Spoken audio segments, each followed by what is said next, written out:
இன்றைக்கி நம்ம பார்க்க போகிறது டொமேட்டோ சூப் ரெசிபி. அதுக்கு கொதிக்கிற தண்ணியில் 1/2 கிலோ தக்காளியை போட்டு அதை ஒரு 5 நிமிஷத்துக்கு பாயில் பண்ணி தோல் நீக்கி அரைச்சிட்டு ஃபில்ட்ரு பண்ணி எடுத்துக்கலாம். ஒரு பேனில் 1 டேபிள் ஸ்பூன் வெண்ணெயை விட்டு ப்ரெட்டை வந்து ஃப்ரை பண்ணி எடுத்துகிட்டு திரும்பவும் அதே பேனில் வெண்ணெயை விட்டு அதில் சாப் பண்ணி வச்சுருக்க ஜிஞ்சர் கார்லிக்கை போட்டு வதக்கிட்டு அதில் ஃபில்ட்ரு பண்ணி வச்சுருக்க தக்காளி ஜூஸை ஆட் பண்ணிவிட்டு கூடவே 1/2 லிட்டர் அளவுக்கு தண்ணியை விட்டு அதில் தேவையான அளவுக்கு உப்பு, மிளகாத்தூள், அப்புறமா கொஞ்சமாக ஃபுட் கலர், இது ஆப்ஷனல்.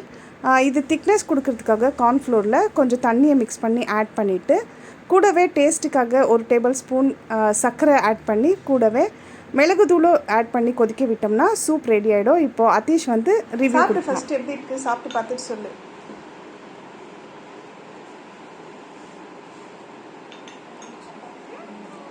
ஓகேவா? Okay, thank you.